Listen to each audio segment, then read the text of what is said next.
রথযাত্রা লোকারণ্য মহাধুমধাম, ভক্তরা লুটায়ে সবে করেছে প্রণাম। রথ ভাবে আমি দেব, পথ ভাবে আমি, মূর্তি ভাবে আমি দেব, হাসে অন্তর্যামী। হ্যাঁ, ঠিক ধরেছেন আপনারা। আজ পুরুষোত্তম ধাম শ্রীক্ষেত্রপুরীতে আমাদের জগৎপতি নীলাচলপতি ভগবান শ্রী জগন্নাথের রথযাত্রা উৎসব। আষাঢ় মাসের শুক্লপক্ষের দ্বিতীয়া তিথিতে এই রথযাত্রা উৎসব পালিত হয়ে থাকে কালে কালে।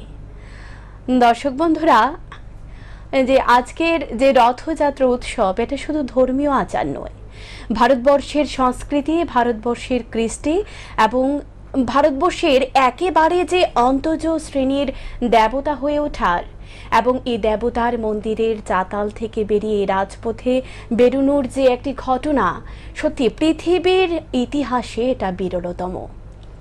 দর্শক বন্ধুরা, সেই আজকের আমাদের জগৎপতি মন্দিরের চাতাল থেকে বেরিয়েছেন। তিনি আমাদের ভগবান আজকে মন্দিরের সেই ঐশ্বর্য ধাম থেকে বেরিয়ে উনি প্রেমের ধাম, মধুময় ধাম শ্রী বৃন্দাবনে যাবেন। আজ তার আনন্দ যাত্রা। এই রথযাত্রা অনেক নামে পরিচিত। কেউ বলেন পুরুষোত্তম যাত্রা, কেউ বলেন যে নন্দীঘোষ যাত্রা, বরদাণ্ড যাত্রা, বাউড়ে যাত্রা, নানা নামে এই রথযাত্রা।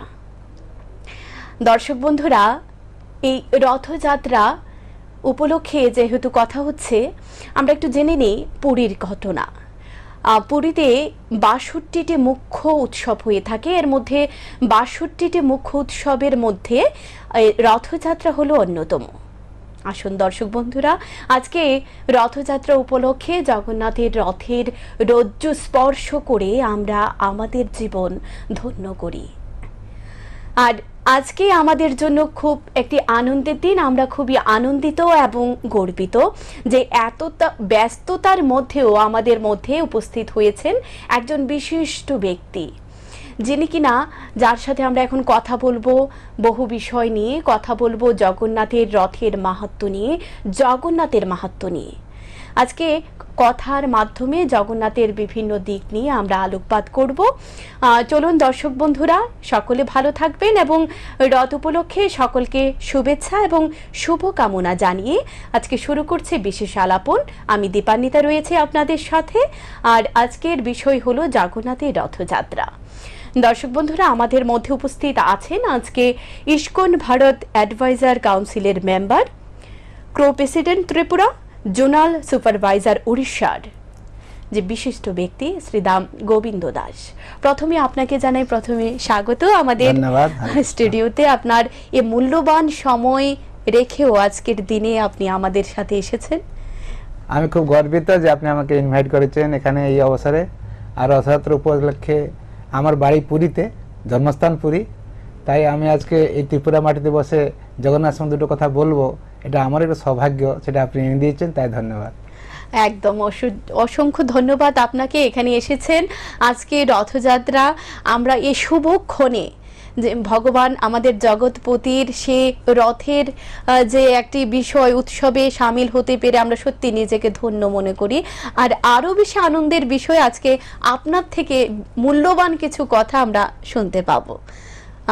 প্রথমে যেটা জানতে চাইবো যে জগন্নাথের যে উদ্ভবের পারমার্থিক কারণটা কি, এটার সংক্ষেপে যদি কিছু বলেন। আচ্ছা, জগন্নাথ দেবের উদ্ভবের অনেকগুলো কারণ রয়েছে।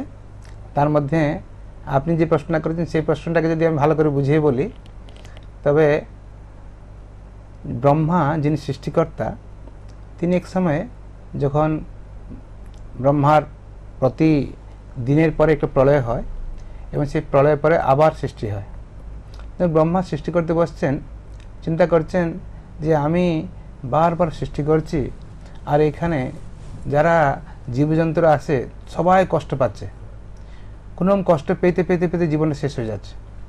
তাই এরকম সৃষ্টির কী মূল্য আছে? যেখানে একটা জীব আনন্দ লাভ করার জন্য আসা উচিত ছিল, সে শুধু কষ্ট লাভই করে যাচ্ছে, যেটা ভগবান গীতায় বলছেন দুঃখালয়ম অশাশ্বতম। এই জগৎটা হচ্ছে দুঃখালয় আর টেম্পোরারি। অশাশ্বত মানে এটা শাশ্বত নয়, মানে টেম্পোরারি, খুব যখন তখন শেষ হয়ে যায় জীবনটা, তার মধ্যে দুঃখে থাকতে হয়। তাই ব্রহ্মা খুব চিন্তিত হয়ে ভগবানকে ধ্যান করছেন। ধ্যান করার পরে ভগবান ওনার মনের কথা বুঝতে পেরে ওনার কাছে এসেছেন। তিনি ব্রহ্মাকে যখন ধ্যান ভঙ্গ করেছেন, তখন ব্রহ্মা ভগবানকে দর্শন করে খুব আনন্দিত হয়েছেন। তখন ব্রহ্মা বলছেন যে, হে প্রভু, আপনি জানেন এখন আমি সৃষ্টিকর্তা, কিন্তু কেন যে সৃষ্টি করছি আমি নিজেও জানি না। এই সৃষ্টি সবাই পক্ষে একটা দুঃখের কারণেই হয়ে যাচ্ছে। তাই তখন কৃষ্ণ বলছেন, ঠিক আছে, কোন চিন্তা, আমি বুঝতে পারি তুমি কি বলতে চাইছো। তুমি একটা কাজ করো, তুমি ভারতখণ্ডে মহানদীর দক্ষিণী পার্শ্বে, সাগরের উত্তর পার্শ্বে একটা জায়গা আছে নীলকন্দর, নীলাচল। সেখানে নীলাচল মানে যে পাহাড়, নীল পাহাড়, অচল মানে পাহাড়, নীলকন্দর মানে গুফা, সেখানে আমি থাকবো।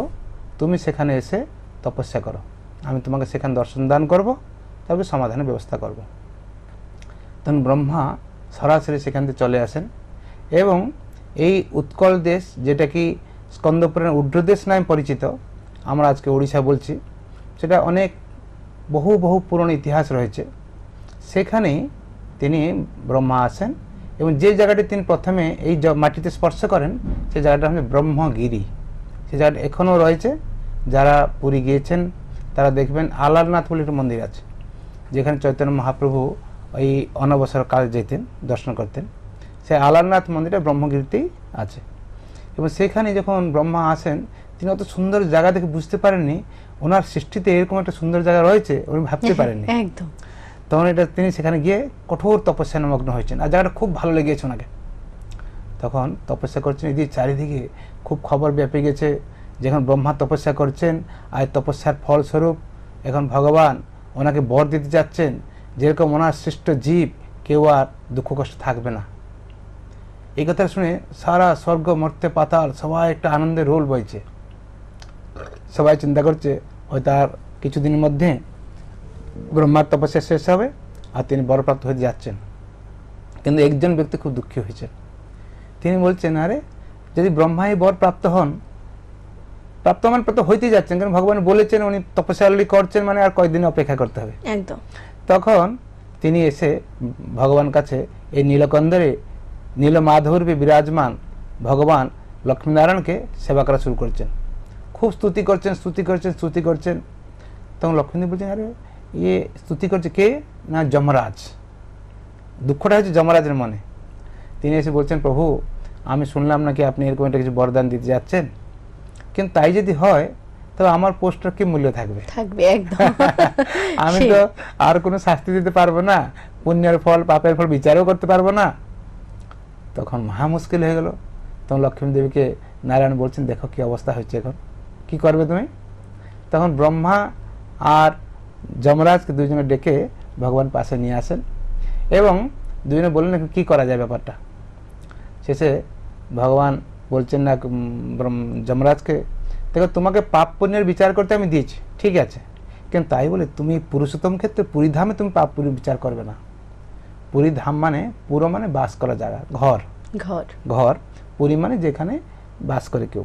এখন কে বাস করে? স্বয়ং পুরুষোত্তম বাস করেন, সাধারণ লোক বাস করেন না। দেবতারা এই পুরীধামে যারা বাস করে, প্রতিটা কীট পতঙ্গ পর্যন্ত চতুর্ভুজ নারায়ণকে দর্শন করে। স্কন্দপুরাণে বর্ণনা করা আছে 100 ক্রোশ রেডিয়াস ভিতরে যারা বাস করে তারা সবাই চতুর্ভুজ নারায়ণ পুরী থেকে। সেখানে তুমি ওদের বিচার করতে পারবে না, তুমি সারা দুনিয়ার বিচার করতে পারো, কিন্তু ওদের বিচারটা আমার উপর ছেড়ে দাও, আমি যাই করব। তিনি তখন একটু দুঃখিত হচ্ছেন। তখন বলেন, ঠিক আছে, এটা কাজ করা যাক, আমি ব্রহ্মার একটা আয়ু মধ্যে এক পরা বলে, পরা অর্ধেক আয়ু মানে পরার্ধ, পরা অর্ধ। তখন ভগবান বলছেন, একটা কাজ করো ব্রহ্মা, তোমার প্রথম পরার্ধে আমি এখানে থাকবো, কিন্তু স্বর্ণ বালুকার ভিতরে লুকিয়ে থাকব, বা অন্যভাবে বলতে গেলে আমি নীল মাধব রূপে থাকবো। এবং যখন দ্বিতীয় পরার্ধ হবে তখন আমার একজন শুদ্ধ ভক্ত ইন্দ্রদ্যুম্ন মহারাজ, তিনি আমাকে চতুর্ধা রূপে, যেমন জগন্নাথ, বলদেব, সুভদ্রা আর সুদর্শন, এই রূপে তিনি আমাকে স্থাপন করবেন, তুমি নিজে এসে প্রতিষ্ঠা করবে, এবং সেই প্রতিষ্ঠার পর থেকে যারা আমাকে এখানে দর্শন করবে তারা সম্পূর্ণ মুক্তি লাভ করবে, তাদের কোনো জন্ম মৃত্যু জরাবের চক্রে পড়তে হবে না। এমনকি এইটা বর্ণনা আছে স্কন্দ পুরাণে, যারা জগন্নাথ ধাম কেউ যান, গিয়ে যদি জগন্নাথ দর্শন করেন তাদের তো মুক্তি হবেই হবে, শুধু যত পাপ করে তার থেকে নয়, বরং পাপ করা গিয়ে ফিরে গিয়ে যদি পাপ কিছু করে সেইটাও মুক্তি লাভ করবে। অসাধারণ। এবং শুধু অতটুকু না, যদি কোনো ব্যক্তি জগন্নাথ মন্দিরে যাওয়ার জন্য ঘর থেকে বেরিয়ে এসছেন কিন্তু মন্দির যেতে পারেননি, 1 2 3 4 কিছু স্টেপ দিয়েছেন, কোনো কারণে কিছু ওনার অসুবিধা হয়ে গেল, তারপরেও তিনি ভগবত ধাম প্রবেশ করবেন, কেননা তিনি জগন্নাথ ধাম যাবার সংকল্প করে বেরিয়ে হয়েছেন ঘর থেকে। একদম। এইভাবে জগন্নাথ ধামের অনেক মহিমা রয়েছে। এবং এই জগন্নাথ ধাম, জগন্নাথ দেব যে প্রকট হয়েছেন, প্রথম যে প্রথম পরার্ধ তিনি স্বর্ণ বালুকা তলে ছিলেন বা নীলবাদর মাধব রূপে ছিলেন বলতে পারেন, এবং দ্বিতীয় পরার্ধ যেটা জগন্নাথ রূপে প্রকাশিত হয়েছেন চতুর্ধা রূপে। এই চতুর্ধা মূর্তিকে যারা দর্শন করবে তারা অবশ্যই মুক্তি লাভ করবে, এরকম স্কন্দ পুরাণে এবং অন্য ভিন্ন ভিন্ন পুরাণে বর্ণনা করা হয়েছে। তাই জগন্নাথ দেব স্বয়ং ভগবান বিষ্ণু, স্বয়ং ভগবান কৃষ্ণ, এবং ওনার যে এই যে ভাব, সেই ভাবটা অবিস্মরণীয় একটা ঐতিহ্যময় ভাব। আজ সারা বিশ্বকে জগতের নাথ জগন্নাথ বলে বলছি আমরা। সারা বিশ্বে প্রতিটি জাতি, প্রতিটি বর্ণের লোকেরা কী করে ভগবান ভক্তি করতে পারে সেটা আমরা ইতিহাসে দেখতে পাই। আর একটা কথা, ইতিহাস সম্বন্ধে যেহেতু কথা হচ্ছে, যে জগন্নাথ সংস্কৃতি এবং ভারতীয় সংস্কৃতি মিলেমিশে একাকার, এই বিষয়টাকে কিভাবে ব্যাখ্যা করবেন? অ্যাকচুয়ালি ভারতীয় সংস্কৃতি মানে আমরা পঞ্চপ্রকার উপাসনা রয়েছে ভারতে, মানে স্পেশাল সনাতন সংস্কৃতির কথা বলছি। ভারতীয় সংস্কৃতি মানেই সনাতন সংস্কৃতি। একদম। এই যে পঞ্চ উপাসনা রয়েছে তার মধ্যে একটা হচ্ছে বৈষ্ণব, শাক্ত, শৈব, গণপত্য আর সৌর। কেউ বিষ্ণু পূজা করে, কেউ শক্তি পূজা করে, কেউ শিব পূজা করে, কেউ গণেশ পূজা করে, কেউ সূর্য পূজা করে। যখন ভগবান বিষ্ণু গয়াসুরকে বধ করেন না, বধ করতে যান, তখন গয়াসুরকে পায়ের তলায় চেপে দিয়েছেন। গয়াসুর মরেনি কিন্তু চেপে রেখেছেন। চেপে রেখে ওনার পা দিচ্ছেন, এখনো পূজা হয় গয়াতে। যারা পিণ্ডদান করতে যান অবশ্যই সে পা দিচ্ছেন দর্শন করে, পরিক্রমা করে পূজা দিয়ে আসেন। সেই গয়াসুর যে মাটি তলায় চেপে দিয়েছেন, তারপর তিনি যখন এখানে আসেন পুরী ধামে, পুরী তো ওনার ধাম, ওনার ঘর, তখন ফিরে আসেন, তখন ওনার 4টা অস্ত্র, শঙ্খ এই পুরীতে রাখেন, চক্র ভুবনেশ্বরে রাখেন, গদা যাজপুরে রাখেন, আর পদ্ম কোণার্কে রাখেন। শঙ্খ যেটা হলো, এই পুরীটাকে বলা হয় শঙ্খক্ষেত্র। আচ্ছা। শঙ্খটা একটা গোল করে থাকে, যেটা গ্যাপ থাকে, ছোটো মধ্যে থাকে, সমুদ্রের ভিতরে কিছু আছে, কিছু বাইরে আছে। সেখানে অষ্ট মহাবীর আছেন, অষ্ট শম্ভু আছেন, অষ্ট দেবী আছেন, এরকম অনেক দেবতারা এই শঙ্খক্ষেত্রকে গার্ড করছেন। এবং যেটা ভুবনেশ্বর যেটা হলো, যেটা চক্র, সেখানে লোকনাথ দেব আছেন, ভগবান শিব আছেন। তিনি সেখানে যারা পুরীতে যান তাদেরকে গাইড করেন। এবং আরেকটা জায়গা যাজপুর যেটা বরাহ ক্ষেত্র বলা হয়, আর দেবী ক্ষেত্র বলা হয়, যাজপুর দেবী পূজা হয়। সেখানে তিনি গদা রূপে থাকেন, গদা ওনার অস্ত্র সেখানে রাখা হয়েছে। এবং লাস্ট যেটা পদ্ম, সেটা কোণার্কে আছে। যারা কোণার্কে গিয়েছেন আপনি দেখবেন কোণার্ক মন্দিরটা সমুদ্রের ভিতরেই ছিল, মানে জলের মধ্যে যেমন পদ্ম থাকে সেরকমই ছিল। তাই সেখানে সূর্য পূজা হয়। তাই ভারতীয় সংস্কৃতি, সনাতন সংস্কৃতি এবং জগন্নাথ সংস্কৃতির কোনো অন্তর নেই, মোটামুটি একটা সম্মিলিত সংস্কৃতি বলতে পারেন। তাই ইতিহাস বলে যারা শাক্ত তারা মনে করে জগন্নাথ শক্তি স্বয়ং কালী দেবী, যারা শৈব তারা জগন্নাথের রুদ্ররূপে দর্শন করে, যারা বৈষ্ণব তারা ভগবানকে বিষ্ণুরূপে দর্শন করে। আর চৈতন্য মহাপ্রভু যখন পুরীতে যেতেন তিনি জগন্নাথকে শ্যাম সুন্দররূপে দর্শন করতেন। এবং শ্যাম সুন্দররূপে দর্শন করতে যখন ওনার এই ভগবানের যখন জরলীলাটা হয় তখন তিনি দর্শন করতে পারেন না বলে সেখানে চলে গিয়েছিলেন তিনি আলারনাথ বা ব্রহ্মগিরিতে, যেটা আমি বলছিলাম একটু আগে। তাই জগন্নাথ সংস্কৃতি, সনাতন সংস্কৃতি, ভারতীয় সংস্কৃতি এক অবিচ্ছেদ্য সংস্কৃতি। এখানে কোনো অন্তর নেই, কোনো ডিফারেন্স নেই, কোনো আলাদা ভাব নেই। সে আরেকটা বিষয় যেটা জানতে চাইবো, যে কৃষ্ণের অনেক লীলার কথা আমরা জানি, যে শ্রীকৃষ্ণকে জগন্নাথ শাস্ত্র কি বলছে? খুব ভালো প্রশ্ন করেছেন। আপনি এটা একটা ডিপ দর্শন ব্যাপার। ভগবান কৃষ্ণ যখন বৃন্দাবনে ছিলেন, তিনি বৃন্দাবনে বহুত অন্তর্লীলা করেছেন। বৃন্দাবন থেকে তিনি মথুরা যান, মথুরা থেকে দ্বারকা যান। দ্বারকায় ওনার ঐশ্বর্য ছিল। ঐশ্বর্য মানে কি? বিশাল ব্যাপার ছিল। 16,108 রানী ছিলেন সেখানে। ওনার প্রতিটি রানীর কাছ থেকে 10টি করে ছেলে ছিলেন, তাদের থেকে আবার 10টি করে ছেলে ছিলেন, মানে বিশাল একটা পরিবার ছিল। আর ওনার যে মানে ঐশ্বর্য ছিল, মানে পিলারগুলো রত্ন দিয়ে তৈরি হয়েছিল। এরকম ঐশ্বর্যমণ্ডিত থাকা পরেও মাঝে মাঝে রাত্রিবেলা তিনি মা যশোদাকে স্মরণ করতেন, কখন গোপীদের কথা ভাবতেন, কখন সখাদের কথা ভাবতেন। সব রানীগুলো বিরক্ত হয়ে যেত। ওরা মনে করতো আমরা অত করে সেবা করছি, আমার স্বামীকে আমার সব কিছু মন তন দিয়ে সেবা করার পরেও তিনি আবার সে গোয়ালুনিদের কথা ভাবছেন, সেই কোথায় গোচারণ করছে সখাদের কথা ভাবছেন। এটা কিরকম কথাটা হলো? তার মানে কোনো না কোনো জায়গায় আমরা কিছু সার্ভিস দিতে পারছি না বা কোনো কমই অনুভব করছেন। কিন্তু জানবেন কি করে? তখন রানীরা যখন নিজের মধ্যে বসে কথা বলে, তখন এক অপরকে বলে এরকম ঘটনা, এরকম হয়েছে, এরকম হয়েছে। সবাই বলছে আরে আমিও সেটাও দেখতে পাচ্ছি, আরেকজন হচ্ছে আমিও সেটা অনুভব করছি। তাই সবার মধ্যে একটা কৌতূহল হয়, কারণটা কি? তাই তারা রোহিণী দেবী, যিনি বৃন্দাবন লীলায় ছিলেন এবং দ্বারকা লীলায় ছিলেন, একই ব্যক্তি, আর কোন সেকেন্ড ব্যক্তি ছিলেন না, যে দুটো লীলায় ছিলেন। রোহিণী মানে বলরামের মা। তাই ওনাকে জিজ্ঞাসা করলেন, আচ্ছা বলুন তো মা, ওনার শাশুড়ি হবেন, যে আপনি বলুন কৃষ্ণ কি এমন কম আছে, এরকম কেন হচ্ছেন? তখন বললে তোমরা বুঝতে পারবে না, সেই জিনিসটা আমি জানি আর কৃষ্ণ জানে, তোমার বুঝতে পারবে না, এটা বোঝা খুব কষ্ট। স্বাভাবিক রানীদের মধ্যে একটা উৎসাহ থাকে বা জানতে ইচ্ছা করে, স্বামী সম্বন্ধে জানার আগ্রহ সকলের আছে। আর দুটো কথা আছে যে আমি সেই সার্ভিসটা দিতে পারি, যদি এমন কিছু ব্যাপার আছে আমি চেষ্টা করবো আমার স্বামীকে সন্তুষ্ট করার জন্য। তখন তারা কি করে, রোহিণী দেবকে খুব যখন চাপাচাপি করে, রোহিণী দেব ঠিক একটা কাজ করি, আমি এটা বলতে পারি, কিন্তু অন কন্ডিশন যদি কৃষ্ণ বলরাম না শুনে। কেন ওনাদের শুনে তারপরে কিন্তু ওদের কন্ট্রোল করা যাবে না, মানে এই যে রাত্রিবেলা ভাবটা এখন দিনের বেলা চলে আসবে। তাই একদিন কৃষ্ণ আর বলরাম সুধর্মা সভাতে গিয়েছেন, মানে রাজসভায় রাজকার্য করছেন। তখন 16,108 রানীকে নিয়ে মা রোহিণী দেবী তিনি কৃষ্ণের বাল্যলীলা বর্ণনা করবেন। কিন্তু ওনার মনে ভয় ছিল, হয়তো এমন হইতে পারে হঠাৎ করে হয়তো কৃষ্ণ চলে আসতে পারেন, শুনতে পারে। তাই তিনি সুভদ্রাকে ডেকে বলছেন, তুমি গেটে থাকবে, যদি বাই চান্স কৃষ্ণ আছে তুমি আমি ইঙ্গিত করে দেবে, আমি সেখানে কথা বন্ধ করবো, নাহলে কিন্তু কৃষ্ণকে সামাল দেওয়া যাবে না। তাই সুভদ্রা গেটে দাঁড়িয়ে আছেন, হাত দিয়ে এরকম করে দাঁড়িয়ে আছেন। আর সেদিকে ওরা মা রোহিণী বলছেন, যখন কথা উনি বলছেন, উনি ভাব বিহ্বল হয়ে বলে যাচ্ছেন। আর যারা রানীরা বসছিল তারাও উন্মাদ হয়ে শুনছে, তারা কোনো বাহ্য জ্ঞান নেই। আর সুভদ্রা উনিও ভুলে গেছেন, উনি গেট দরবার হয়ে আছেন, উনিও বাহ্য জ্ঞান নেই।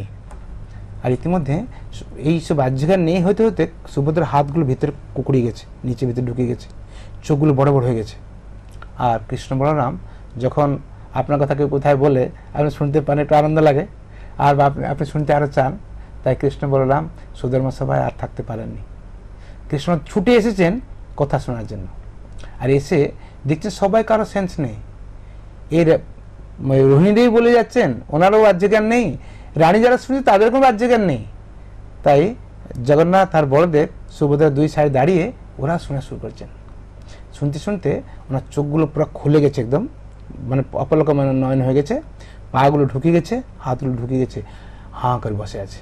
যেরকম অনেক সময় যদি হঠাৎ করে কেউ ছেলে মরে গেল, কাউকে যুবক ছেলে কিছু হয়ে গেল, বিস্মিত হয়ে যায়, সে কথা বলতে পারে না, কি হচ্ছে বুঝতে পারে না, তার মাথা কিছু ঢুকে না, এরকম হয় না? হয় একদম ঠিক সেরকমই এই অদ্ভুত লীলা, নিজের লীলা নিয়ে শুনছেন, কিন্তু নিজের লীলা নিজে শুনে বিস্মিত হয়ে গিয়ে ওনার এই অদ্ভুত রূপ হয়েছে। তখন নারদ মুনি এসে গেছেন। নারদ মুনি বলছেন, আরে ভগবানকে এই রূপে আমি কোনদিন দেখলাম না। মানে এটা একটা ইংলিশে আমি বলতে পারি দি ডেন্স অফ ডিভোশন। যেরকম দুধ থেকে দই হয়, দই থেকে মাখন হয়, মাখন থেকে ঘি হয়, ঘি আর দুধ যে কম্পেয়ার যেরকম হয়, ডিভোশন ভক্তি সবার মধ্যে আছে, কিন্তু ভক্তির যে ডেন্সিটি, ঘনতা এত তীব্র হয়েছে, সে তার মানে দুধের কোনো গুণই তার ভিতরে নেই। আর এরকমভাবে তখন জগন্নাথের এই রূপটা, কৃষ্ণের এই রূপটা দেখে তখন নারদমুনি নারায়ণ নারায়ণ শুরু করেছেন। তখন হঠাৎ করে কৃষ্ণ সেন্স এসে গেছেন। সেন্স এসে গেছেন তখন নারদমুনি বলছেন, প্রভু আপনাকে এই রূপে আমি আবার দেখতে চাই। তখন কৃষ্ণ বলছেন, এখন তার হবে না, আমি কলিযুগে যাব, পুরুষোত্তম ক্ষেত্র আমার নিজের ধাম, সেখানে যখন আমি থাকবো তুমি আমাকে সবসময় দেখতে পারবে, এখানে আর পারবে না। তাই জগন্নাথকে আমরা এই রূপে দেখতে পাই। হ্যাঁ, সেখানে শেষ নয়। আচ্ছা, তারপরে ওনার এই যে মুডটাকে ধরে রাখার জন্য, এটা কৃষ্ণ তো জগন্নাথের আমরা বুঝতে পারছি, হ্যাঁ, কিন্তু এই রূপে ধরে রাখার জন্য ওনার অত উন্মাদিত হয়েছিলেন, ওনার কি করে সামাল দেওয়া যায় এই জন্য ওনাদেরকে টেনে টেনে টেনে টেনে নিয়ে যাওয়া হয়েছিল বৃন্দাবনে। যখন বৃন্দাবন নিয়ে যাওয়া হয় রথে, যারা গোপীরা ওরা টেনে টেনে নিয়ে যাচ্ছিল। এই যে বৃন্দাবন যে রথযাত্রা হয়, আমরা যে বলি পুরীতে 3টা স্থান আছে। একটা হচ্ছে ঐদুর্য ক্ষেত্র, ঐদুর্য ক্ষেত্র মানে নবদ্বীপ ধাম, যেটা জগন্নাথ মন্দির থেকে দক্ষিণ দিকে সমুদ্র পর্যন্ত। আপনি যদি পুরী কখন যাবেন দেখবেন মহাপ্রভুর যত স্থান, মহাপ্রভু পার্শ্বদরা যারা ছিল তারা সব সেই জায়গায় ছিল। এটা ঐদুর্য ক্ষেত্র। ঐদুর্য ক্ষেত্র মানে আপনি যাই কিছু পাপাচার করুন না কেন, সেখানে আপনার মুক্তি, সেখানে কোনো কেউ পাপ আপনার ধরবে না, মানে নবদ্বীপ ধাম একদম। আর যেটা গুন্ডিচা মন্দির সেটা বৃন্দাবন ধাম, যেটা আপনি প্রথম ইন্ট্রোডাকশন বললেন, সেই বৃন্দাবন ধামটা এমন জায়গা যেখানে কোনো মানে ভগবানকে ভগবান কেউ মনে করে না। সে আমাকে ও আমার ছেলে, ও আমার স্ত্রী, ও আমার পিতা, ও আমার পতি, ও আমার বন্ধু, তাকে ভগবান বলে ভগবান করে দূরত্ব যে থাকে, যদি আপনি মনে করেন উনি ভগবান, আপনি সম্ভ্রমতা আসবে। যদি আপনি বলবেন উনি আমার বন্ধু, সম্ভ্রম থাকবে না। আমার পতি বা আপনার পত্নী ভাইবেন, সম্ভ্রম থাকবে না। তাই সমস্ত সম্ভ্রমতা ত্যাগ করে বৃন্দাবন ধামে যেভাবে ভগবানের সাথে সবাই মিশতে পারতো, ঠিক সেই জিনিসটা আপনি পাবেন সুন্দরাচল বা গুন্ডিচা মন্দির বা মাসির বাড়ি, যেটা আমরা বলছি। আমাদের উড়িয়াতে বলে আইতোটা, তোটা মানে জঙ্গল, আইতোটা জায়গাটার নাম ছিল আগে। সেখানে বৃন্দাবন আর দ্বারকা হচ্ছে কৃষ্ণ যেখানে আছেন এখন। কোথায়? জগন্নাথ ধাম, শ্রী মন্দির, যেটা শ্রী মন্দির লক্ষ্মী মন্দির। এই জগন্নাথ মন্দির না, লক্ষ্মী মন্দির। আচ্ছা, লক্ষ্মী মন্দির, লক্ষ্মীদেবী হেড, ওনার কাছে ঐশ্বর্য আছে, লক্ষ্মীদেবী পরিচালনা করেন। সেখানে 56 ভোগ খাবেন, সারাদিন সারা ভালো করে কাপড় পরবেন, মানে মজা করবেন, সবকিছু করবেন, সেটা সেখানে। কিন্তু ভগবান যখন বৃন্দাবন চলে আসেন তখন আবার কেসটা অন্যরকম হয়ে যায়। তাই ভগবানের যেজগন্নাথের যে সংস্কৃতি, এই সংস্কৃতি একটা অপূর্ব সংস্কৃতি, যেখানে আমাদের শৈব, শাক্ত এবং বৈষ্ণবদের মিলন সংস্কৃতি, যেখানে দেখতে পারবেন এখানে আমাদের বৃন্দাবন ধাম, বৃন্দাবন সঙ্গে বলা হয়েছে, কিন্তু নবদ্বীপ ধাম, নবদ্বীপ সঙ্গে বলা হয়েছে। কিন্তু জগন্নাথ পুরী ধামে এমন একটা পরিস্থিতি হয়েছিল, যখন জগন্নাথ মূর্তি, যেটা আমি কথাটা এখন একটু আগে বললাম, ভগবান কৃষ্ণের রাধারানীর বিরহ যে ভাব, সেটা জগন্নাথ রাধারানীর কথা শুনতে শুনতে শুনতে শুনে জগন্নাথ রূপটা প্রাপ্ত করেছিলেন।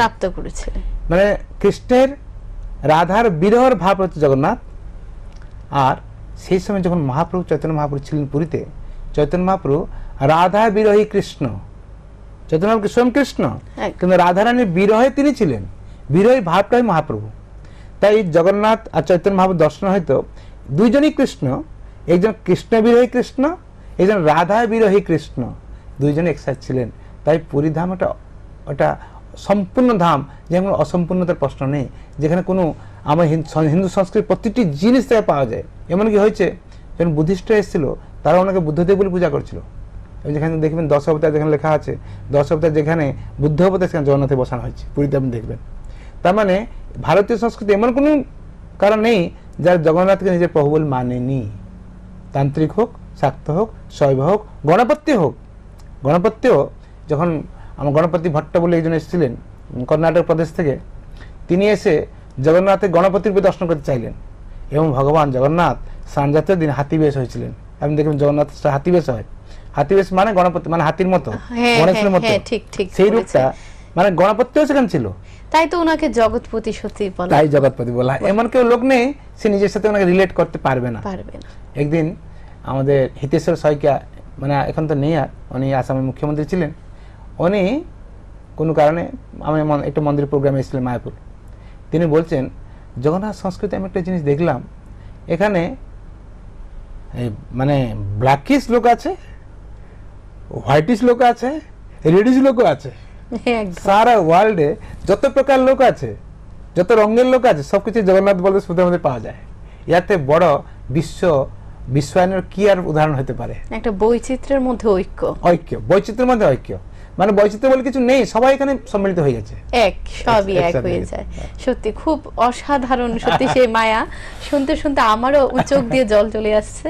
যাই হোক, আমরা আরেকটা জিনিস জানতে চাইবো যে রথযাত্রার যে প্রেক্ষাপটটা বা ইতিহাস কবে থেকে সৃষ্টি হয়েছিল, বা রথযাত্রা হবে এই মনোভাবটা কিভাবে আসলো? রথযাত্রা এটা একটা পৌরাণিক ইতিহাস রয়েছে। যেমন যখন ইন্দ্রদ্যুম্ন মহারাজ প্রথম পুরীতে আসেন, তিনি যখন উনি জানেন যে এখানে পুরুষোত্তম আছেন, যাকে দর্শন করে আমি মুক্তি লাভ করতে পারবো এবং সারা জগতের লোক মুক্তি লাভ করতে পারবে, তাই তিনি এখন যেটা উজ্জয়িনী আছে, সেই উজ্জয়িনী থাকতেন, তিনি রাজা ছিলেন, সেখান থেকে পুরো রাজ্য সবাইকে নিয়ে চলে আসছেন। সবাইকে নিয়ে চলে আসতে কি এমনকি নারদমুনি ওনার সাথে এসছেন। নারদমুনি, ওনার তো ইচ্ছা ছিল অনেক আগে থেকে জগন্নাথ দর্শন করবেন, পুরীতে দর্শন করা যাবে, নারদমুনি ওনার সাথে সাথে এসছেন। এসে যখন জগন্নাথ পুরীতে পৌঁছান, বিরাট মন্দির বানানো হয়। মন্দির বানানোর বিগ্রহ বানানোর শুরুতে আপনি শুনেছেন হয়তো, বা যদি প্রশ্ন হবে পরে বলবো। কিন্তু বিগ্রহকে প্রতিষ্ঠা করার জন্য তিনি ব্রহ্মাকে ডাকতে গেলেন। ব্রহ্মা আসলেন। যখন ব্রহ্মা এসে পৌঁছান, তখন আর মন্দির নেই, পুরো মন্দিরটা বালুতে ভরে গেছে।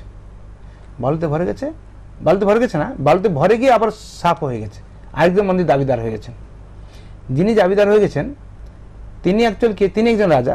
মানে যখন ইন্দ্রদ্যুম্ন মহারাজ গিয়েছেন ব্রহ্মার কাছে, আবার ফিরেছেন, এখানে মরতে অনেকগুলো যুগ চলে গেছে। মানে আমাদের টাইমিংটা আলাদা আলাদা একদম, তাই অনেক সময় চলে গেছে। আর যিনি রাজা ছিলেন উনি কি করেছেন, তখন ওনার ঘোড়া চলতে চলতে এই চক্রতে লেগে গেছে উপরে, মানে বালুতে ঢাকা হয়ে গেছে মন্দিরটা। চক্রতে খুলতে খুলতে মন্দির বের হচ্ছে, তার ভিতরে তিনি মন্দির পূজা করছেন এবং তিনি দাবি করছেন আমার মন্দির। যখন ইন্দ্রদ্যুম্ন মহারাজ ব্রহ্মাকে নিয়ে এসে পৌঁছান, দেখছেন মন্দিরই আমার নয়, আরেকজন মালিকানা হয়ে গেছে। তখন সেখানে একটা কাক ছিল, ভূষণ্ডী কাক, বহু বছর ধরে বেঁচে ছিল। ওকে জিজ্ঞাসা করা হলো, আচ্ছা মন্দিরের মালিককে, কে মন্দিরটা করেছিল? তখন ভূষণ্ডী কাক বললো, দেখুন ইন্দ্রদ্যুম্ন মহারাজ মন্দিরটা করেন, কিন্তু উনি অনেক দিন অ্যাবসেন্ট থাকার ফলে এটা বালি দিয়ে ভর্তি হয়ে যায়, এবং এই রাজা উনি কী করেছেন, ওনার ঘোড়ার পায়ে লাগে, তারপরে খুলতে গিয়ে উনি মন্দিরের মালিক হয়েছেন। তখন উনি রাজা বলছেন, হ্যাঁ এটা ঠিক কথা, আমি মন্দিরটা বানাইনি, কিন্তু মন্দিরটা আমি বের করেছি। যদি কি দাবিদার থাকতো ও বলতে পারে, তখন কেন বলেননি উনি? তখন যাই হোক, এই কথাটা ইন্দ্রদ্যুম্ন মহারাজ বুঝতে পেরে নিজে একটা অস্বস্তি বোধ করলেন। তিনি কি করলেন, যখন মন্দির প্রতিষ্ঠা হয়ে গেল, তখন ব্রহ্মা বললেন, তুমি ভগবান কিছু প্রার্থনা করো, কিছু প্রার্থনা করো। তখন উনি কী প্রার্থনা করবো? আমার কিছু প্রার্থনা করার নেই। না রে, অত বড় কাজ করলে, তুমি ভগবান প্রতিষ্ঠা করলে প্রার্থনা করবে না? যাই চাও তুমি ভগবান তাই দেবে। তখন তিনি বললেন, হে প্রভু, আমাকে প্রথমে একটা বর দেন, আমি যেন অপুত্রিক হয়ে যাই। সাধারণভাবে যে কোন পিতামাতা সে চায় একটা পুত্র সন্তান, একদম, কিন্তু উনি বলছেন অপুত্রিক হয়ে যায়। এটা শুনতে পেরে ওনার স্ত্রী গুন্ডিচাদি পাশে ছিলেন, তিনি কাঁদতে শুরু করে দেন। কীরকম ব্যক্তি? ভগবান প্রতিষ্ঠা করে লোক ভালো পুত্র আশা করে, আর বলতে পারেন আমার একটা পুত্র হোক যে আপনার শুদ্ধ ভক্ত হবে, যা পুত্র হোক যে আপনার জন্য সেবা করবে, একদম। আর আপনি বলছেন অপুত্রিক হয়ে যাক। তখন যখন উনি কান্না শুরু করে দেন গুন্ডিচা দেবী, তখন জগন্নাথ বলছেন, আপনি কাঁদবেন না, ঠিক আছে, অপুত্রিত হবেনই উনি, ঠিক আছে, কিন্তু আমি আপনার পুত্ররূপে পুত্রের মতো হয়ে থাকবো, আর প্রতি বছর আমি আপনাকে দেখা করতে যাব।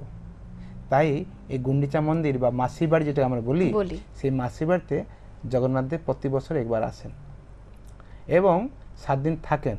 থাকার পরে আবার ফিরে যেতে হয়। ফিরে যাবার সেটা আরেকটা ইতিহাস আছে। এটা হচ্ছে প্রথম বর ছিল, এবং সেকেন্ড বরটা প্রার্থনা করেছিলেন, হে প্রভু, আপনি সবসময় খাবেন, শুধু সবসময় খাবেন, সবসময় খাবেন, দিনে 3 ঘন্টা মাত্র বিশ্রাম করবেন, আর বাকি সবসময় খাবেন, খেয়ে হাত ধুয়ে হাত জলটা শুকার আগে আবার খাবেন, আবার হাত দিয়ে জল শুকার আগে আবার খাবেন। তাই জগন্নাথ মন্দিরে সবসময় ভোগ লাগে, আপনি যখন যাবেন ভোগ লাগতে আছে, ভোগ লাগতে আছে। এবং এমন রান্না হয়, সারা বিশ্বের সবচেয়ে বড় কিচেন এখনও হয়ে আছে।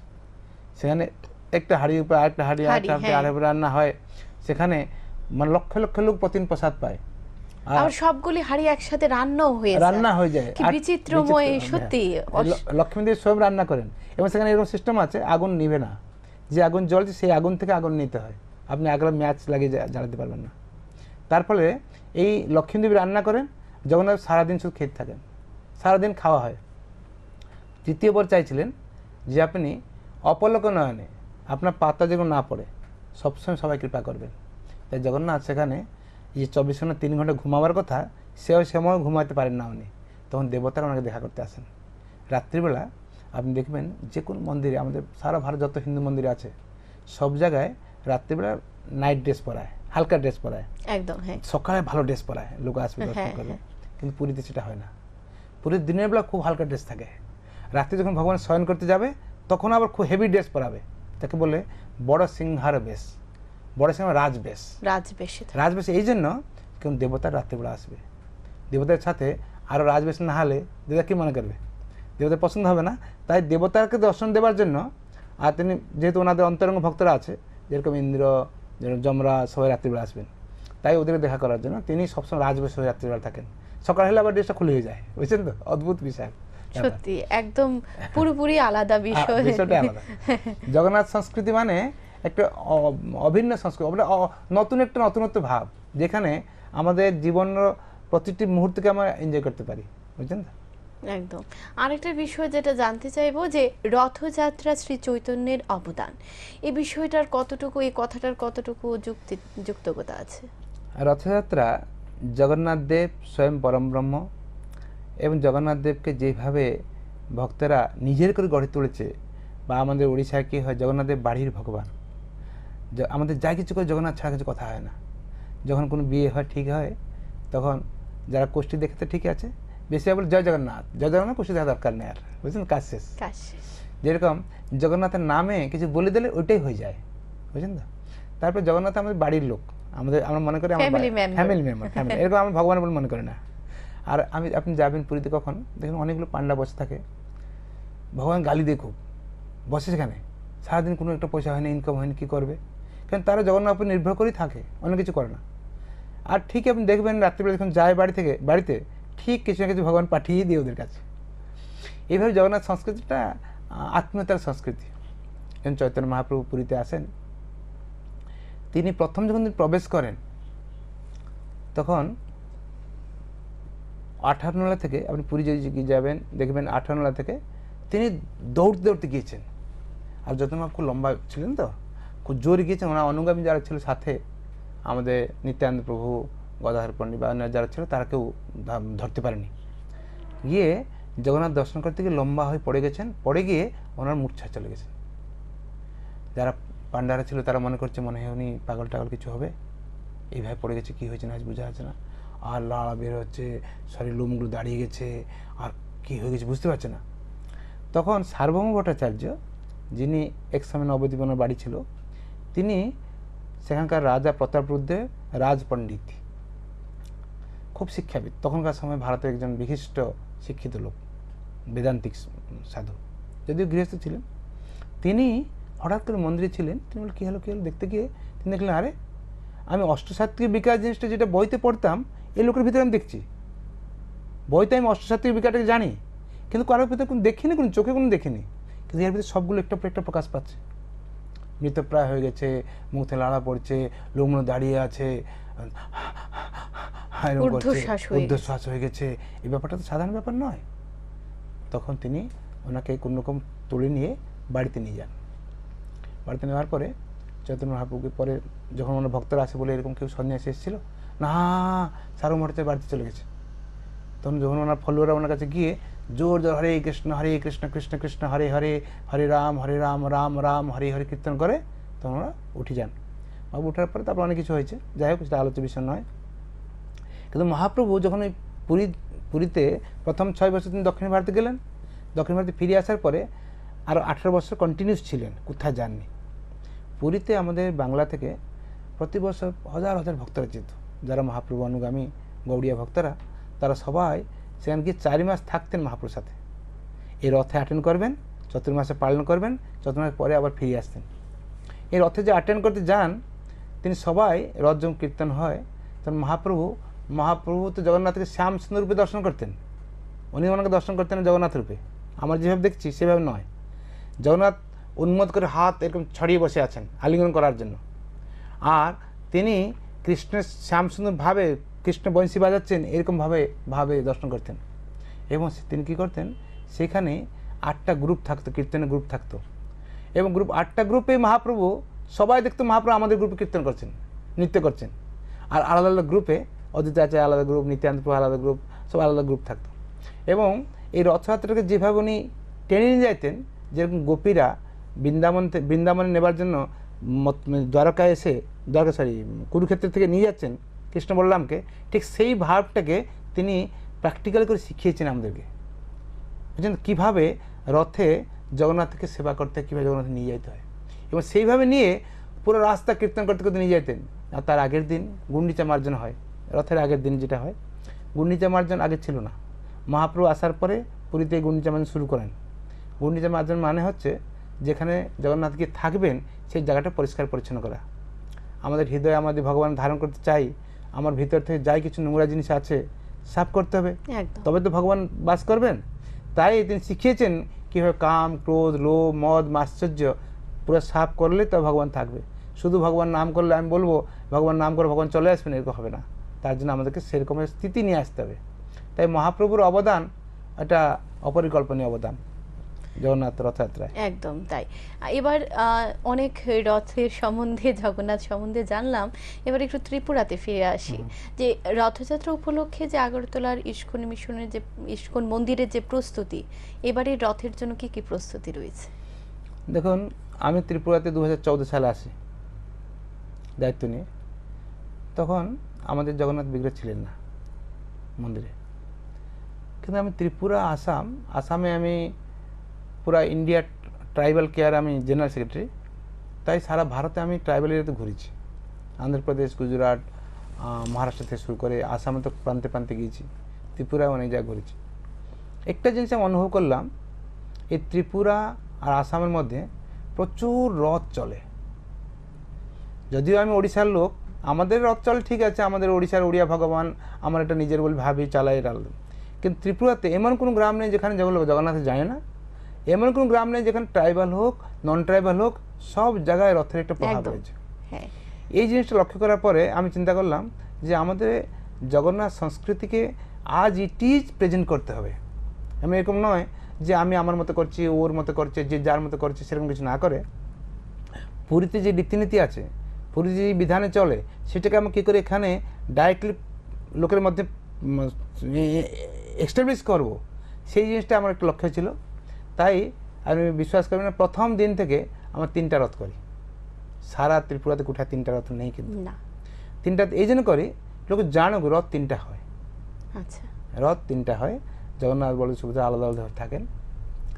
এবং 3টা রথের পরে কিভাবে রথগুলো চলবে, কিভাবে ছেঁড়া পহনা হয়, কিভাবে আমাদের এই যে জগন্নাথকে নিয়ে আসা হয় মন্দির থেকে, এই যে পরম্পরা যেগুলো আমরা ছোটোবেলা থেকে শিখেছি, এটাকে আমরা চেষ্টা করছি এক্সটাবলিশ করতে এখানে।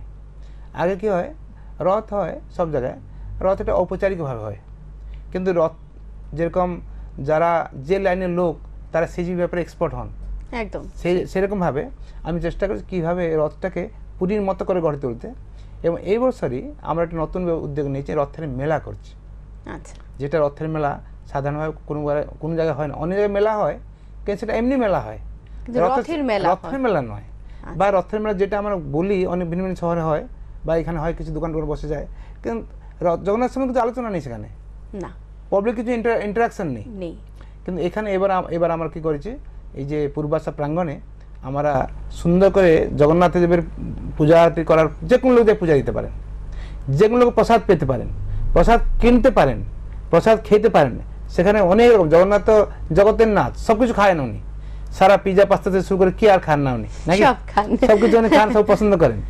তাই এইবার আপনি এই যে পূর্বাশা গ্রাউন্ডে আমাদের যেটা প্রোগ্রাম করা হচ্ছে, সেখানে 9 দিন ব্যাপী উৎসব হবে। এই আজকে থেকে রথের দিন শুরু হলো এবং এটা চলবে 15 তারিখ পর্যন্ত। তার মাঝখানে 7 দিনের প্রোগ্রাম রয়েছে, প্রতিদিন ভিন্ন ভিন্ন অতিথিরা রয়েছেন এবং প্রতিদিনই সেখানে কালচারাল প্রোগ্রাম রয়েছে।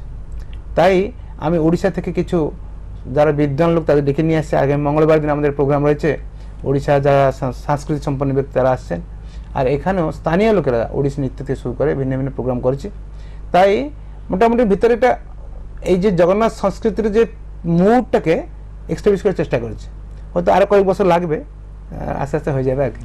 আরেকটা বিষয় জানতে চাইবো যে ইদানিং একটা বিতর্ক শুরু হয়েছে যে আশ্রম চৌমুনি স্থিত হরেকৃষ্ণ মন্দিরে নিয়ে, যেটা ইস্কন অনুমোদিত, ওরা দাবি করছে, ইস্কন লিখছে, সে সত্যি কি এটা ইস্কন অনুমোদিত? আশ্রম চৌমুহনীতে যে হরেকৃষ্ণ মন্দির হয়েছে, ইসকন থেকে কোনো ব্যক্তিকে বারবার থ্রেটনিং দেওয়া হয়েছে, ইসকন নাম ব্যবহার করে ভিন্ন ভিন্ন কাজ করছে। আমাদের ইসকনের ব্যুরো থেকে জেনারেল সেক্রেটারি একবার চিঠি দিয়েছেন, তারপরে জেনারেল সেক্রেটারি আরেকবার চিঠি দিয়েছেন, এবং পেপারে আমরা ছাপিয়েছি, নিউজ পেপারে ছাপানো হয়েছে উইথ ফটো। তারপরেও কিছু লোক আছে তারা জিনিসটা বুঝতে চেষ্টা করে না, তার টেকি যায় গ্রান্টেড। এইভাবে তার দিনের পর দিন ভুল করার একটা প্রবণতা হয়েছে, তাই ভুল করছে। তবে ইসকন অথরিটি বেশি দিন আর চুপ থাকবে না, একবার দুইবার তিনবার ওয়ার্নিং দেওয়া হয়েছে, এবং তারপরে ওরা এখন মাঝখানে ইসকন শব্দ ব্যবহার করছিল না, এখন আবার ইসকন হরেকৃষ্ণ মন্দির লিখছে। আর তুমি আইদার বলো ইসকন মন্দির, নাহলে হরেকৃষ্ণ মন্দির বলো। ইসকন হরেকৃষ্ণ মন্দির এটা কোনো যুক্তি নেই। কিন্তু যাই হোক, তাদের মাথায় কী ঢুকেছে ভগবান জানে, ভগবান তার সদ্বুদ্ধি দেন, ওরা অনুমোদিত হয়ে যাক, ভালো হয়। কিন্তু এই মুহূর্তে কেউ অনুমোদিত নন বা অনুমোদন হইতে পারেনি বা পাওয়ার সম্ভাবনা কম আছে। অনুমোদন ছাড়া ইসকন শব্দটা তো ইউজ করা যায় না হয়তোবা। ওরা নিজের স্বার্থে, কিছু পার্সোনাল স্বার্থ রয়েছে, সেই স্বার্থ পূরণ করার জন্য গায়ের জোরে করেছে। আর ইসকন কি হচ্ছে, আমাদের একটা বড় সোসাইটি, তো যে কোন কাজ করতে গেলে একটু ধীরে সুস্থে করে, এটা একটা প্রবলেম আছে। আরেকটা বিষয় হলো যে এবার তো রথ নিয়ে খুব কড়াকড়ি চলছে, যেহেতু গেলবার কৈলাস শহরের একটি ঘটনা, খুব দুঃখজনক ঘটনা সত্যি। ওটার পর থেকে এবার জেলা শাসক বারবার সকলকে নিয়ে বৈঠক করেছেন এবং বারবার বলছে যে কাঠের অথবা তড়িৎবাহী মানে এরকম বস্তু ইউজ করা হোক যেটা অপরিবাহী দিয়ে রথ নির্মাণ করা হোক, 5 ফুট উচ্চতার কম হোক, বিভিন্ন নির্দেশিকা দেওয়া হয়েছে। দেখা যাচ্ছে ওই যে আশ্রম চৌমুহনী স্থিত হরেকৃষ্ণ মন্দির, এই যে নির্দেশিকা তাকে বৃদ্ধাঙ্গুষ্ঠ দেখে ওরা সেই একই রকম যে লোহার তৈরি রথ দিয়ে ওদের রথ, এবং অনেক উঁচু, যেটা জেলা শাসকের যে নির্দেশিকা সেটা মানছে না, এটা লোহার তৈরি রথ, ওরা কাঠের তৈরি বা তড়িৎ অপরিবাহী এমন কোন বস্তু ইউজ করছে না। এই বিষয়ে আপনি কিভাবে দেখছেন? সেটা আমি বলা উচিত হবে না। ব্যাপারটা হচ্ছে কি, জেলা শাসক আমাদের বারবার মিটিং, একবার না কয়েকবার মিটিং আমরা করেছি, এবং যারা যারা রথ করছেন সবাইকে ডাকা, শুধু ইসকন না সবাইকে ডাকা হয়েছে। যাদের যেখানে যেখানে উইকনেস আছে সেটা ওদের ধরিয়ে দেওয়া হয়েছে এবং তারা রেকটিফাই করে। যেমন আমাদেরও লোহার রথ ছিল, আমাদের রথটা পুরো লোহার রথটাকে কাঠের রথ পরিণত করতে হয়েছে, মানে ওভারনাইট 2 দিন 3 দিনের মধ্যে, যেটা কি মানে একটু নেক্সট টু ইম্পসিবল ছিল। তারা যারা পিডব্লিউ থেকে এসেছিল, ইলেকট্রিসিটি ডিপার্টমেন্ট থেকে, তারা বললো তো এটা সম্ভব নয়, কিন্তু আমরা রাত দিন কাজ করে আশা করি আজকের মধ্যে কমপ্লিট করবো, মানে কমপ্লিট হয়ে গেছে আমাদের। এখন এই যে ব্যাপারটা হলো, এখন যারা আমার মনে হয় হরেকৃষ্ণ মন্দির যারা রথ পরিচালনা করে তারা পারমিশন নেয়নি মনে হয়, কেন পারমিশন ওরা অ্যাপ্লাইও করেনি। যদি অ্যাপ্লাই করতো, মিটিংয়ে ডাকা হয়তো, সবাইকে ডাকা হয়তো, ওদের ডাকা হয়তো। আমাদের অনেকগুলো সংস্থা গিয়েছিল, তারা সবার মতামত বলেছে, এবং যার প্রশাসন তারা বলেছে কীভাবে গাইডলাইন্স মেনে চলতে হবে। শুধু অতটুকু না, সেখানে ভলেন্টিয়ার থাকবে, অ্যাম্বুলেন্স থাকবে, ফায়ার ব্রিগেড থাকবে, এবং সাফিসিয়েন্ট ভলেন্টিয়ার, ট্রেন ভলেন্টিয়ার থাকবে, এটা বলা হয়েছে। ভলেন্টিয়ারদের ব্যাচ থাকবে, ওরা প্রশাসন দেখতে চায় যে কারাদের হাতে ব্যাচ আছে, ব্যাচ ছাড়া হবে না। তাই অত কিছু গাইডলাইন্স করার পরে কি করে করছে সেটা আমি বলতে পারবো না, তবে আমি মতামত নেওয়া উচিত হবে না। প্রশাসন যারা, তারা হয়তো চিন্তা ভাবনা করবে। এক্ষেত্রে কি সচেতনতার অভাব বলে মনে হচ্ছে না? না, গায়ের জোরে হচ্ছে। সচেতন অভাব কি, এটা কমন সেন্স। পেপার বের হচ্ছে, প্রতিদিন পেপার, নিউজ পেপার বের হচ্ছে, এই কথা হয়েছে। এই মিটিংটা যে হয়েছে আমাদের, এটা তো নিউজ পেপার বের হচ্ছে।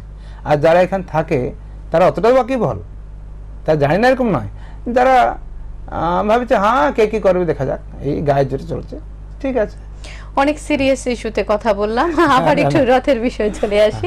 যে রথযাত্রার যে মূল ভাবটা কি, রথযাত্রা করা হয় মানুষের মধ্যে নিশ্চয়ই একটা বার্তা দেওয়া হয়, সে বার্তা, রথযাত্রার ভাবটা যদি আপনি বলেন, আমি বলবো এক মিলন উৎসব। যেরকম আপনি দেখবেন সারা ভারতবর্ষে যত বিগ্রহ আমাদের আছে, সব জায়গায় ভগবানের দর্শন করতে লোকেরা যায়, কিন্তু ভগবান বাইরে এসে লোককে দর্শন করতে আসেন, সত্যি এইটা শুধু জগন্নাথ দেবী করেন। এবং মূল বিগ্রহ এরকম নয়, ছোট বিগ্রহ চলে যাচ্ছেন, যে মূল বিগ্রহ মন্দির বন্ধ করে তালা মেরে মূল বিগ্রহ বেরিয়ে চলে আসে, এটা সারা পৃথিবীর ইতিহাস কোথায় হয় না। জগন্নাথ স্বয়ং এমন এক ভগবান, যিনি সমস্ত জাতপাত নির্বিশেষে, বর্ণ বৈষম্য নির্বিশেষে সবাইকে আলিঙ্গন করার জন্য হাত প্রসারিত করে, চোখ উন্মুক্ত করে তিনি রাস্তায় চলে এসেছেন। আর এখানে রথযাত্রা এমন একটা উৎসব, আপনি দেখবেন সেখানে একটা সুইপার থেকে শুরু করে এই পণ্ডিত পর্যন্ত সবার দরকার আছে। এমনকি বলতে পারেন না যে না না আমি পণ্ডিত, আমি রথটা চালিয়ে দেবো, হবে না, হবে না, সকলের মিলিত সকলের প্রয়াস। মিলিত প্রয়াস। সেদিন এখানে কেউ কাকে ইগনোর করে দেবে, সমাজে কেউ ইগনোর যেরকম না হয়, তাই জগন্নাথের ধ্যান দিয়েছেন, ধ্যান দিয়ে সবাইকে একসাথে করে, কিন্তু একসাথে চলতে হয়, এই একটা শিক্ষা আমাদের দিয়েছেন রথযাত্রার মাধ্যমে। সত্যি একটা অনেক বড় একটি কথা বললেন, সত্যি সকলকে একসাথে নিয়ে আমাদের চলা প্রয়োজন। এটা আমরা কোথাও না কোথাও ভুলতে বসেছি, হ্যাঁ ভুলতে বসছি, কিন্তু এটা ভুলতে দেওয়া যাবে না। তাই জগন্নাথ দেবের প্রতি বছর এটা শিক্ষা দিচ্ছেন চলতে হয়। তা সর্বশেষ বলতে চাইবো যে রথযাত্রা উপলক্ষে আপনি দেশবাসী তথা ত্রিপুরাবাসীকে কি বার্তা দেবেন? আমি বলবো এই জগন্নাথ রথযাত্রা একটি মিলন উৎসব বলতে পারেন, বা এখানে জগন্নাথের আশীর্বাদ উৎসব বলতে পারেন। আমরা এক অপরকে কী করে ভালোবাসবো, এবং যেরকম একটা এক্সাম্পল বলি, আমি জীবনে অনেক ভুল করি, আমার ভুলটা কখনো আমার চোখে পড়ে না। যদি আমার সামনে কেউ থাকে একটা ভুল করলে, সেই ভুলটা নিয়ে আমি খুব সরব হয়ে থাকি, সমালোচনায় মুখর হয়ে যায়। তখন একবার ভাবি না, আরে ও তো একটা ভুল করছে, আমি তো একসাথে ভুল করে বসে আছি, কোনো না কোনো সময় করেছি, তো করেছি এবং করছি, আমরা প্রতিনিয়ত করছি। ম্যান ইজ টু মিস্টেক, ভুলের ঊর্ধ্বে তো কেউ নয়। তাই আমাদের জগন্নাথ আমি শিখিয়ে দিচ্ছেন কি করে সবাইকে মিলেমিশে কাজ করব। তাই আমি ত্রিপুরাবাসীকে অনুরোধ করব, প্রার্থনা করব, তারা সবাই জগন্নাথ দেবের এই যে শিক্ষা, এই যে প্রেরণা, সেই প্রেরণাটাকে হৃদয়ে ধারণ করে কি করে সবাই মিলেমিশে আমরা থাকবো, মিলেমিশে থেকে ত্রিপুরাটাকে একটা স্বর্ণিল দিন নিয়ে আসবো, সেই চেষ্টা করা উচিত। আর তার জন্য দরকার শান্তি, সৌহার্দ্য। শান্তি সহ থাকবে কখনই, যখন আমরা ভগবানকে কেন্দ্রে নিয়ে আসবো। যখন আপনার বাড়িতে একজন মুখিয়া থাকেন, ওনার কেন্দ্রকে সবাই চলে, তখন পরিবার ঠিক থাকে। যদি সবাই মুখিয়া হতে চায়, তখন পরিবার ভেঙে যায়। ঠিক সেরকমই জগন্নাথকে আমার পরিবার কেন্দ্রে নিয়ে আসবো, তাকে কেন্দ্র করে আমার পুরো পরিবার চালাবো। তবে অবশ্যই একদিন সারা ত্রিপুরা কেন, সারা ভারত কেন, সারা পৃথিবী জগন্নাথময় হবে এবং সারা পৃথিবী শান্তি বিরাজমান করবে। আজকে আপনি দেখবেন প্যালেস্তাইন ইসরায়েল যুদ্ধ হচ্ছে, ইউক্রেন রাশিয়া যুদ্ধ হচ্ছে, আমাদের পাকিস্তান, ভারত বা পাকিস্তান, চায়না অশান্তি চলছে। কিন্তু আপনি ইস্কন মন্দির চলুন, আপনি দেখবেন সেখানে ইসরায়েল প্যালেস্তাইন ভক্তরা একসাথে বসে আরাম করে কীর্তন করছে, জব করছে, প্রসাদ পাচ্ছে, প্রোগ্রাম করছে, সবকিছু করছে। সেখানে ইউক্রেন ভক্ত, রাশিয়ান ভক্তরা একসাথে আনন্দ প্রোগ্রাম করছে। কারণ মানে কোনো বিদ্বেষ নেই। কেন নেই? কেন তারা জানে জগন্নাথ তাদের কেন্দ্রে আছেন। তারা কখন দেশকে কেন্দ্র করেনি, তারা ভগবানের কেন্দ্রে নিয়ে আসছে। তাই আমাদের জীবন যদি আমরা ভগবানের কেন্দ্রে নিয়ে আসতে পারি, আমি জীবনের সমস্ত মানে জাগতিক সমস্যা নিরুৎপাত হয়ে যাবে, একদম নিষ্পন্ন হয়ে যাবে। সে একদম। আমরা আজকে অনেক কিছু শুনলাম, আপনার অনেক ব্যস্ততা সময় আমরা নিলাম, এবং দর্শক বন্ধুরা অনেক জানা অজানা কথা জানলো। অসংখ্য ধন্যবাদ আপনাকে, আবারও নমস্কার আপনাকে যে আপনি আসলেন, সময় দিলেন আমাদের। একটা খুব সুন্দর একটা মুহূর্ত আমরা উপভোগ করেছি আজকে। ধন্যবাদ আপনি যে আমাকে এখানে ইনভাইট করতে পেরেছেন, বা আমি যে জগন্নাথ আজকে রথযাত্রার দিনে জগন্নাথ সম্বন্ধে কিছু বলতে পারছি, নিজেকে আমি ধন্য অনুভব করছি। হরে কৃষ্ণ। দর্শক বন্ধুরা, আপনারা এতক্ষণ নিশ্চয়ই অনুষ্ঠানটা খুব ভালো উপভোগ করলেন। আমরা অনেক জানা অজানা কথা জানতে পারলাম, শুনতে পারলাম জগন্নাথ সম্বন্ধে। রথের উৎপত্তি কোথা থেকে শুরু, কোথা থেকে শেষ। এর মধ্যে বিশেষ একটি কথা আমার খুব মনকে ছুঁয়েছে, যে জগন্নাথ দেবের যে রথযাত্রা আসলে কি শিক্ষা দেয়, আমাদের এক হতে শিক্ষা দেয়, সকলকে নিয়ে চলার শিক্ষা দেয়। আশা করছি এই শিক্ষাটা আমরা বুকে ধারণ করে এবং মনে রেখে আমরা সকলকে নিয়ে চলবো, উচ্চ নিচু ভেদাভেদ করব না, এবং সকলকে নিয়ে মিলে মিশে আমরা একাকার হয়ে যাব। এবং আমাদের জীবনের যে অভিভাবক, কেন্দ্রবিন্দু, যেটি বললেন উনি, যে কেন্দ্রবিন্দুতে আমরা ভগবানকে রাখবো, জগন্নাথকে রাখবো, এবং সকল বাধা বিপত্তি অতিক্রম করে আমরা সামনের দিকে এগিয়ে যাব, এবং দেশকে তথা গোটা পৃথিবীকে সুন্দর একটি মিলনায়তনে সৃষ্টি করব। এই কথাগুলি বলেই শেষ করছি আজকের আলাপন।